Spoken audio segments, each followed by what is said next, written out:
In the beginning, when I sat down to put together this video, there was an insight that flashed into my mind. It's the idea of the one thing. And I want to add some context to this because what brought me to this idea of the one thing, which we're going to talk about in a moment, is actually the 80-20 principle, otherwise known as the Pareto principle. Now, in our Sunday's video, we spoke of first start with self. Many authors were influenced by this idea of first start with self, including Maxwell Maltz, who wrote a book called Psycho-Cybernetics. This book speaks of the concept of self-image, and the goal is to evolve this self-image so that all things are added from this concept of self, which we call the self-image. Now, a while back, I came across this interesting principle. It's called the Pareto principle. And what I found was I applied it, and I saw some very interesting insights, some of which I want to share with you right here. So the idea is that 20% of the things that we do generally tend to produce 80% of the results. We call these the best practices or the ideal. In the earlier stages of the entrepreneurial journey, I felt overwhelmed by the large volumes of complex information in regards to marketing, selling, innovation, leadership, operations, and different aspects of the business. There were many different perspectives, many different methodologies, many different techniques, many different strategies, and many different success stories as a result of integrating these elements. And I then learned earlier on, which was a reflection upon the Steve Jobs commencement speech, that it was important to really connect to my inner voice, to be able to discern from all the complexity and bring myself back into a centeredness for a number of reasons. Number one was I would reduce the overwhelm, the overthinking drastically. And number two, I would focus on the key areas, the key aspects that would evolve the self-image. And as a result, I would change, and I would continue to change. Because as we know, when we continue to change, reality reflects those changes in how we relate to others, how we relate to environment, how we relate to the tasks that we do, the projects, the opportunities that we have. We become one with those, and we step into a place of flow with them.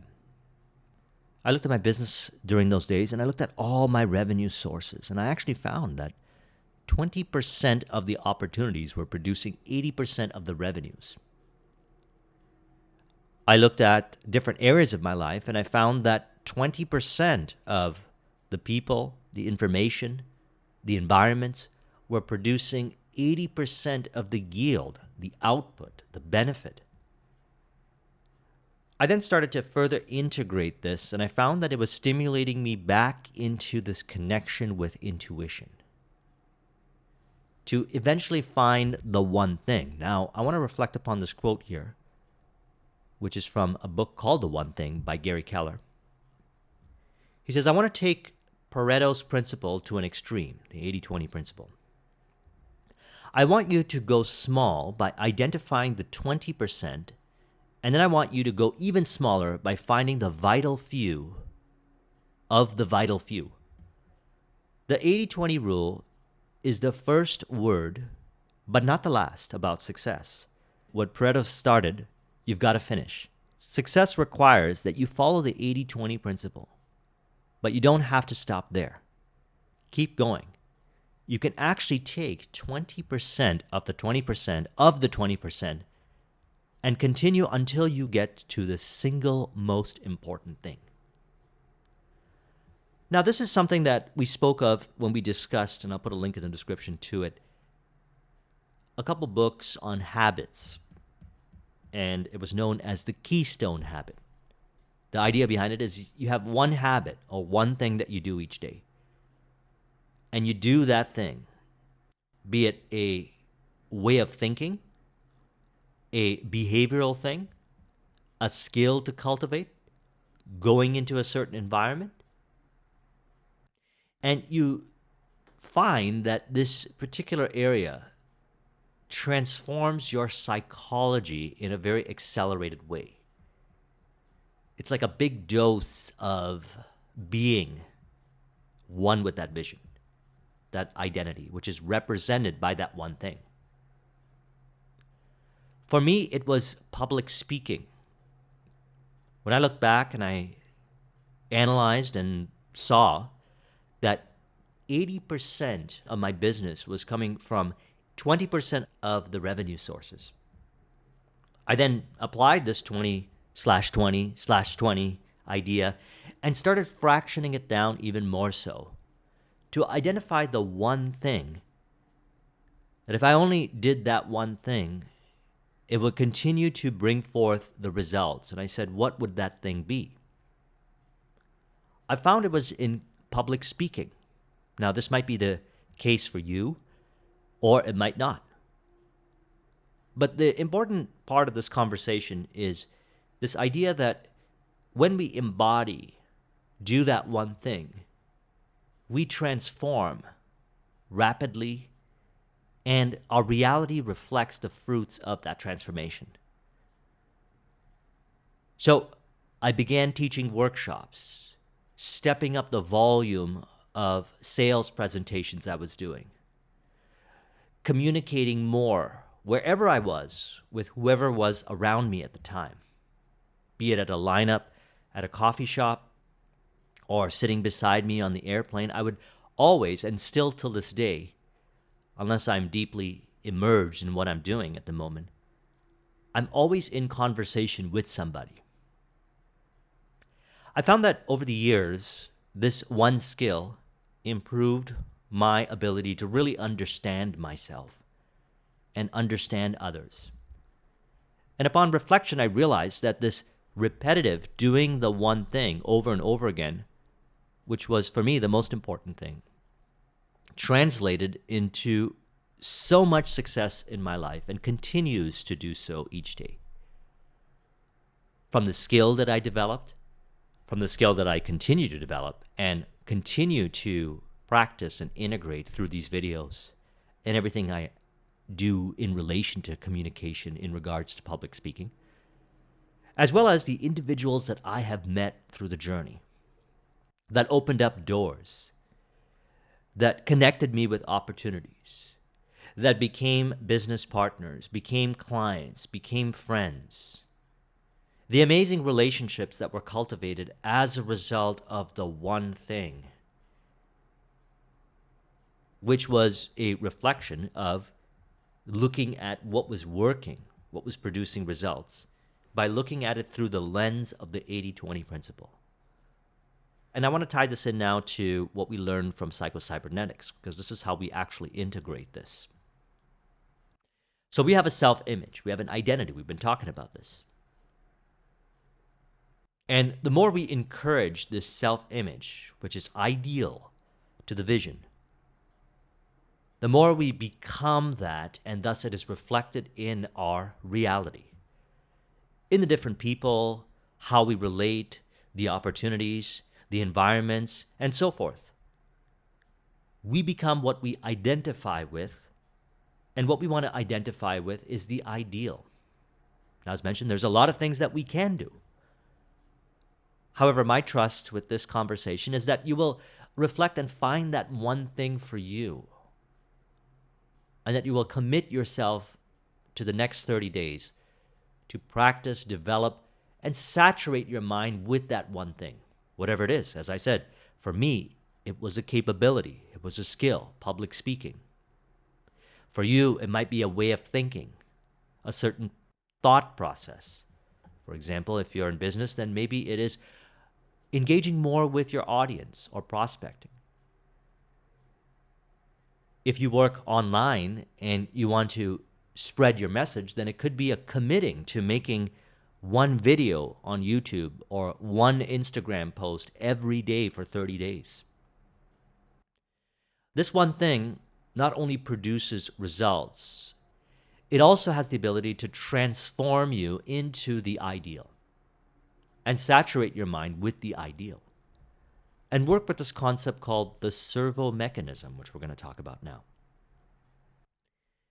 In control engineering, a servo mechanism, sometimes shortened to servo, is an automatic device that uses error sensing, negative feedback to correct the action of a mechanism.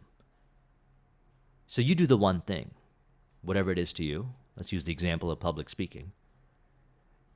And I started to practice it more so in doing live events, sales presentation, conversations wherever I am. And I noticed that I found so much inaccurate thinking, limiting beliefs, limiting interpretations within myself, which I then work with a subconscious mind work to change these attributes within myself.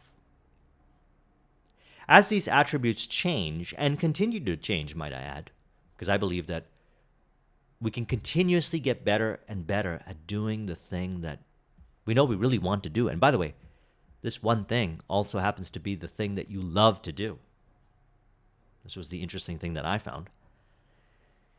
As we continue to do this and we identify the inaccurate thinking in relation to that thing, and for me it showed up with how my body language was when I was communicating with people, or how I was communicating on certain topics which seemed to create conflict rather than a unifying conversation. I would find my lack of understanding. And I would reflect at the end of the day, and I would change my thinking surrounding these areas. And I still continue to do this each day.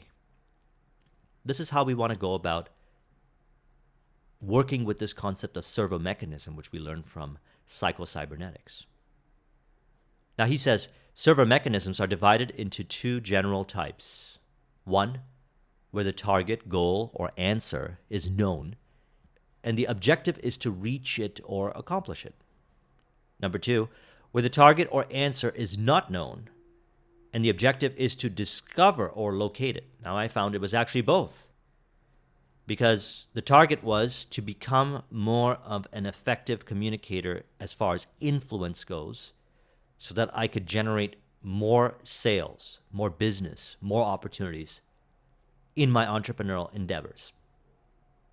What I also found was the opportunity to develop leadership skills, communication skills with my team, with my vendors, with my clients, with everybody that I was dealing with in business, contacts that I was making, that would later on become relationships, partners in business. I found that more objectives were revealing themselves from that one thing. So what we're really talking about here is focusing on the one thing, which has the greatest leverage to integrate what we learned from Psycho-Cybernetics. We're going to go through the process, which he says, memorize the following basic principles by which your success mechanism operates.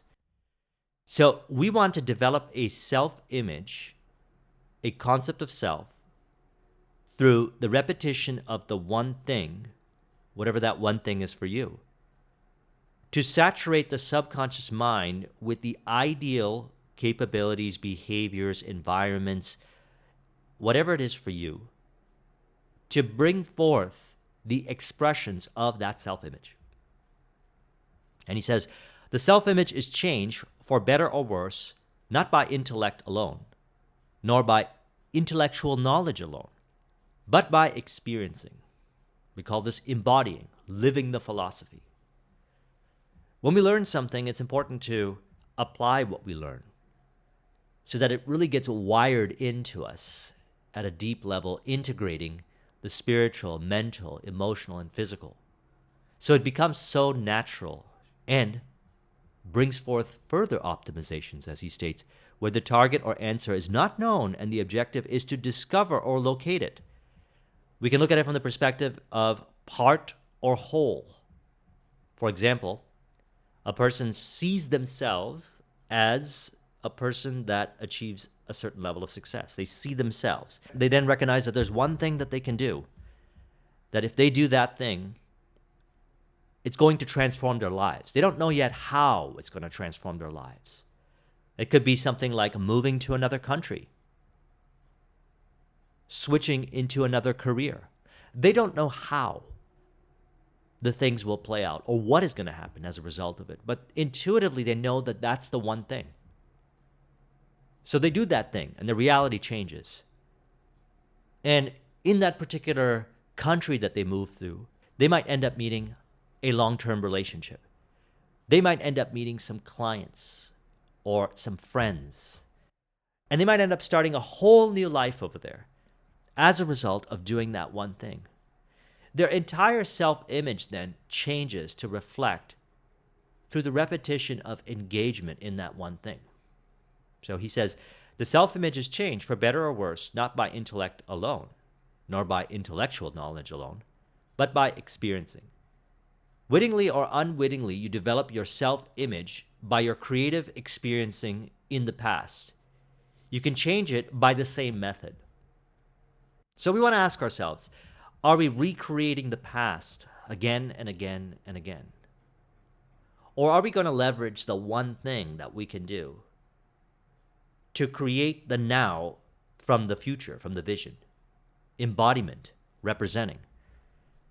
So that's where this model that he shares, or these steps, the basic principles as he calls it, helps us integrate it. So I would like you to find what it is for you. What is that one thing? Reflect on the 80-20 principle. Generally speaking, 20% of the things that we do have the greatest ability to integrate and embody the self-image. What are those things for you?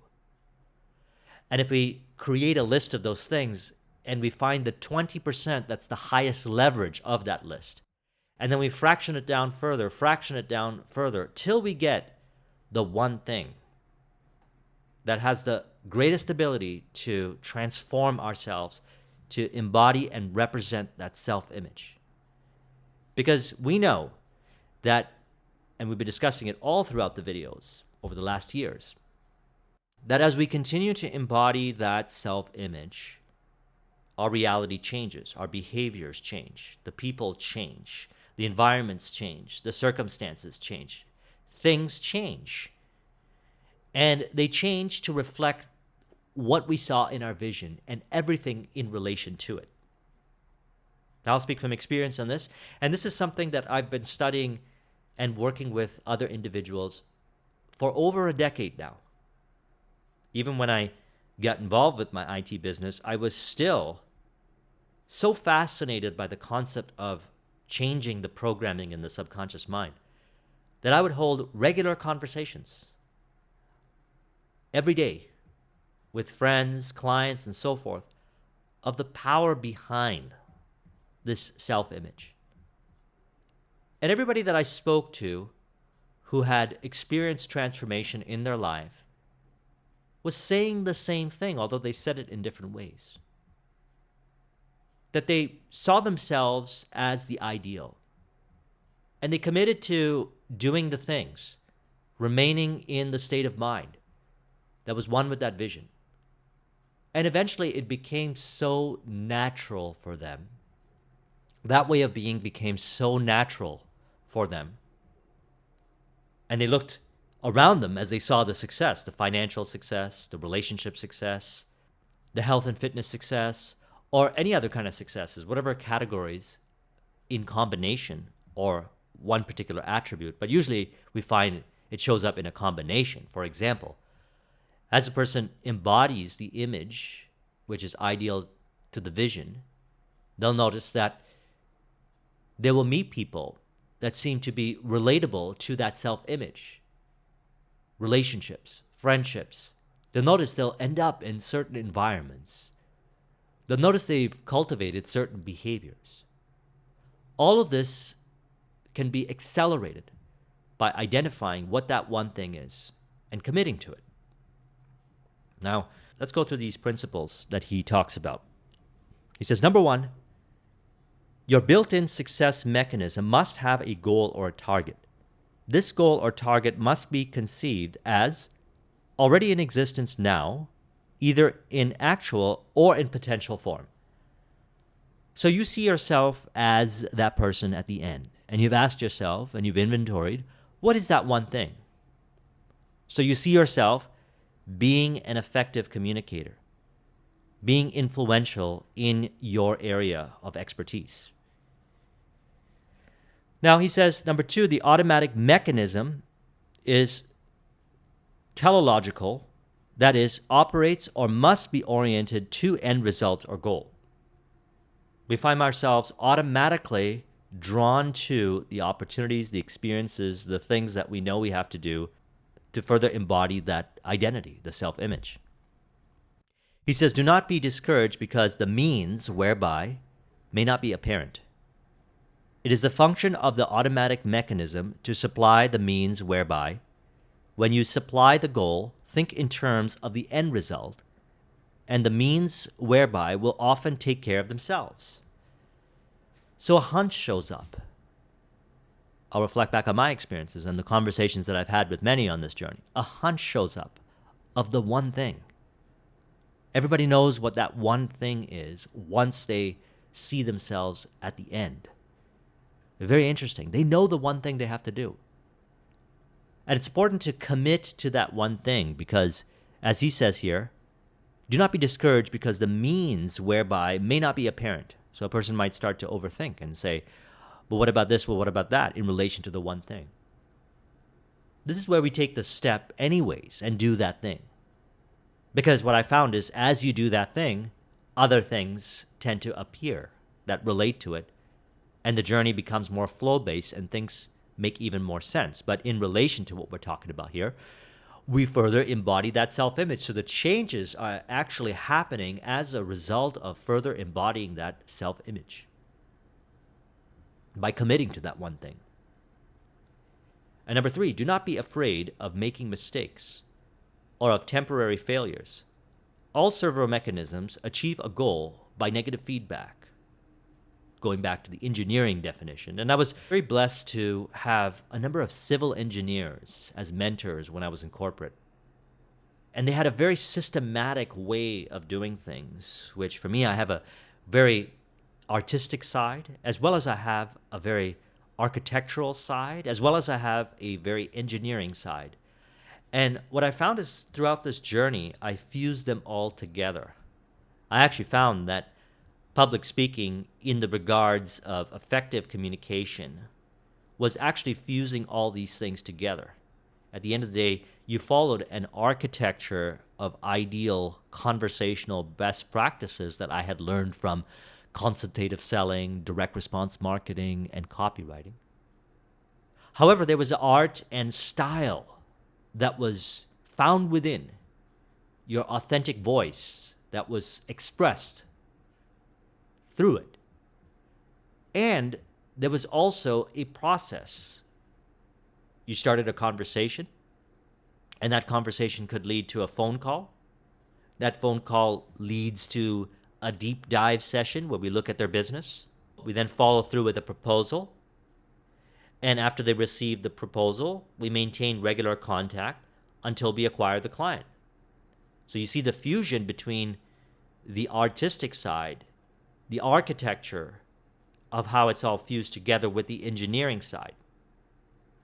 And the servo mechanism takes care of that, I find, automatically. And we get these revelations, these insights, by doing that one thing. All of these things, which could lead to overthinking, are simplified by committing to that one thing each day. And by the way, I still commit to that one thing because I find that it has improved my life and brought forth so much happiness and well-being and really found my place in the cosmos as a result of it. Because I recognized that it was really the one thing for me. So we want to find that one thing for you. And we know once we commit to the vision, that one thing shows up. Now, as a result of embodying it, everything began to change and continues to change. And there were what we would call mistakes, but rather what we want to look at them as opportunities. opportunities to change our thinking, to bring it more in alignment with the ideal, which is the self-image. For example, we might see a person not integrating to a high degree some of the things that we learned from the book, The Charisma Myth, or the highest leverage, or we could say the 20%, which is power, presence, and warmth. They might not be integrating it to as high of a degree in their communication, factoring all three of those areas at once.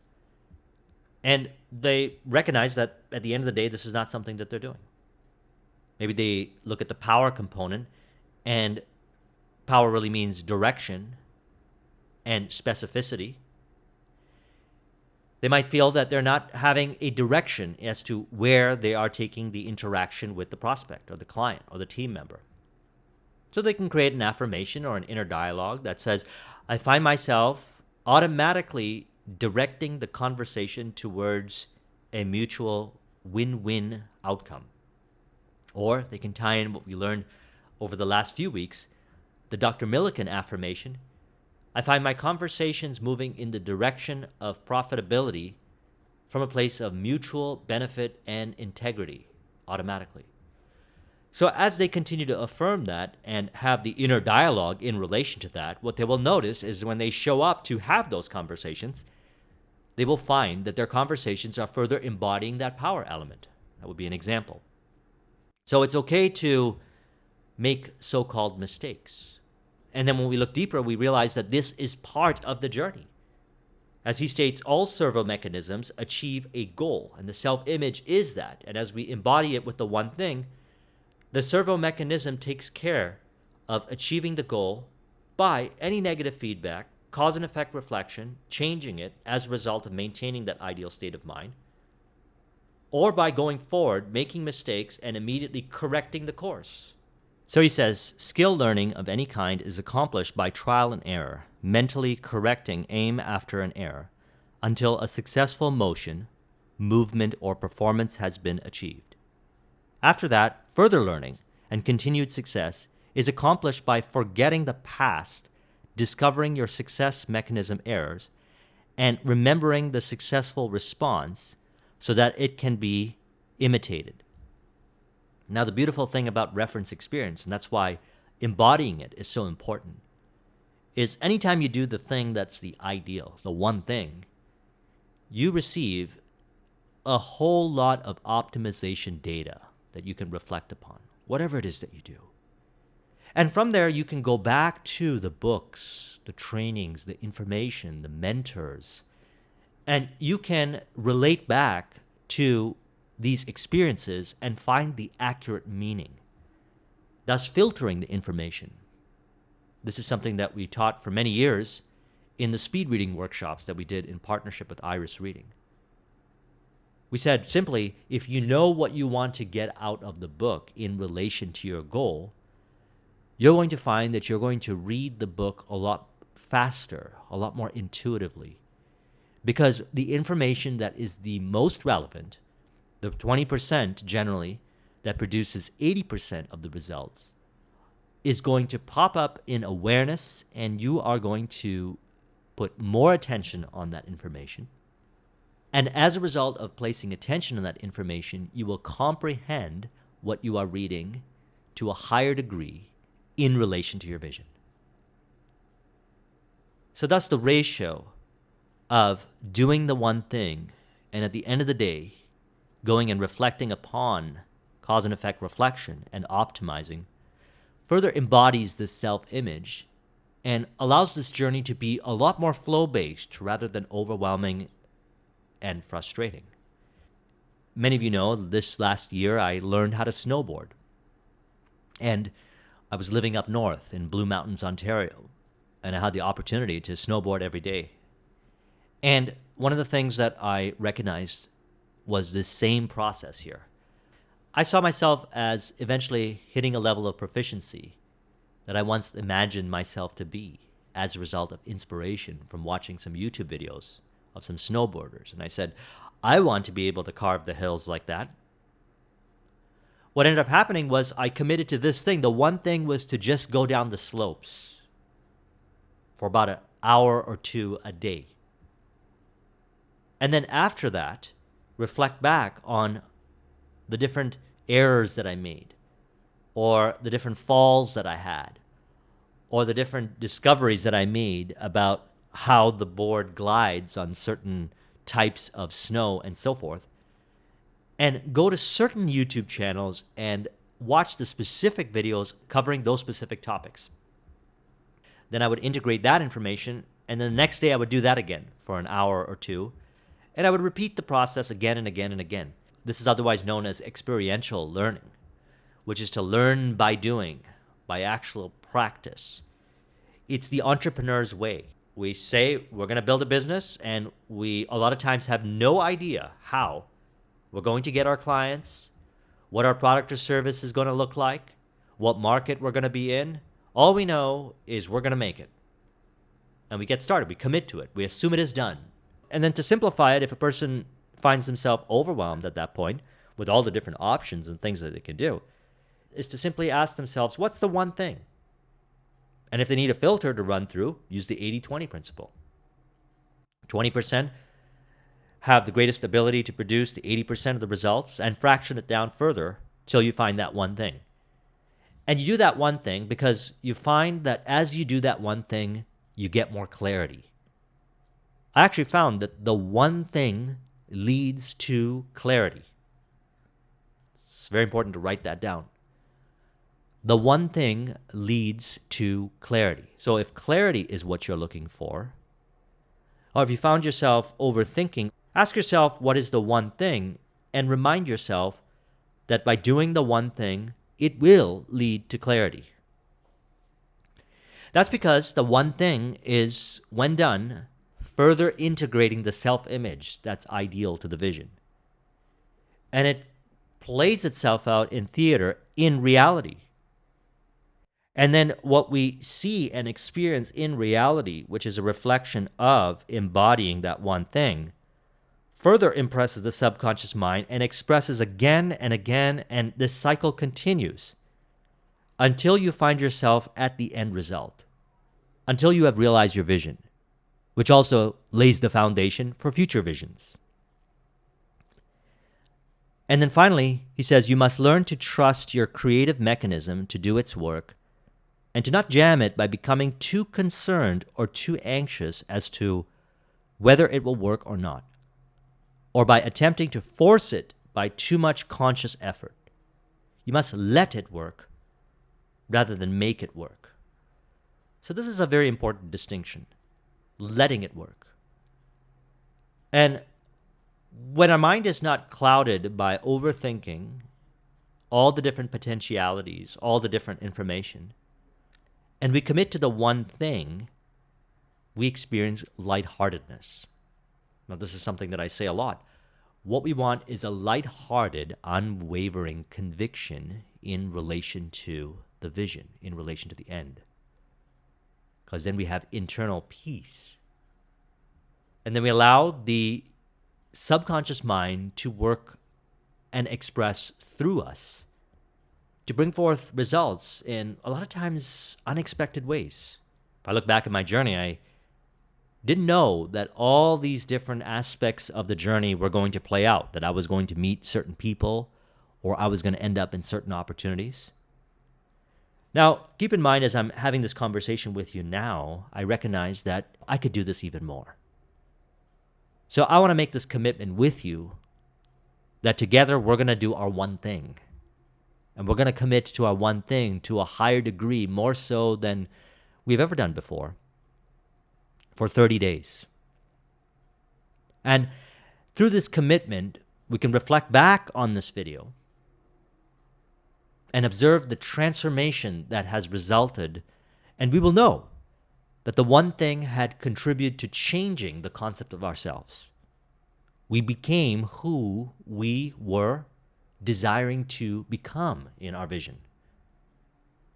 And this will become a way of being, and it will start to further bring forth clarity on the way to any goal, any vision that you have, to simplify and release from overthinking, reactivity, unnecessary complexity, to go to the core as to what is really causing everything to appear in reality in relation to our vision, which is the self-image, as we learned, and we're going to further echo again, based on the Sunday's video, which was the message, you must first start with self. So now we have a way to integrate a high leverage way of embodying the self-image based on experience, working with others, and lots of reflection. Because anyone who's watching these videos knows me personally will know that I am pretty much so fascinated and you could say obsessed about this kind of information. I absolutely love understanding this stuff since I discovered it back in 2004 with Think and Grow Rich. Because it worked, and it produced the results, and it continues to produce results. And the byproduct of that fascination impressed my subconscious mind with the repetition of studying this information from many different perspectives, and I continue to do this as my own servo mechanism, and I absolutely enjoy sharing this information. And you as well can find yourself so saturated with the ideal self-image that your entire reality becomes natural to that ideal self-image. And we can apply the 80-20 principle to find the 20% of the most relevant things and distill it even further. Distill it even further down to the one thing and commit to the one thing for 30 days. This is also another form of integration of the mental diet, which we learned from Emmett Fox. Because if you saturate your mind with the one thing, then your consciousness will be saturated in all things related to that one thing. And to further integrate this, let's infuse this into an affirmation upon reflection of this information so that we can maintain this ideal state of mind, self-image that's one with the vision, and thus bring forth that success and all that's related to that success with a greater degree of precision and ease. We can say, I first start with self. I have the ability to identify the one thing, commit to the one thing, and stay committed to the one thing as I realize that my reality changes in every regard to reflect the one thing and what is related to the one thing. I find myself further embodying because the one thing is what I really want to do. It is what I love to do. It is who I am. As I embody the self-image, which is who I am, I find myself identifying with all things in relation to that self-image from a place of clarity and specificity. This brings forth a greater degree of power, presence, and lighthearted conviction to my vision. As I continue down this journey, I further integrate and find myself automatically committing to, more so every day, to the one thing that brings forth everything. Through the integration of this ability, I develop a deeper connection with my intuition. Via the power of my intuition, I am able to find the one thing in all things. As a result, I know what to do. I know what not to do. And I find this connection is deepened through practice and integration of the one thing that brings forth a higher degree of congruence with my vision via my self-image. If you would like a copy of this mind map, the link is in the description. Thank you very much for watching. I'll talk to you soon. Take care.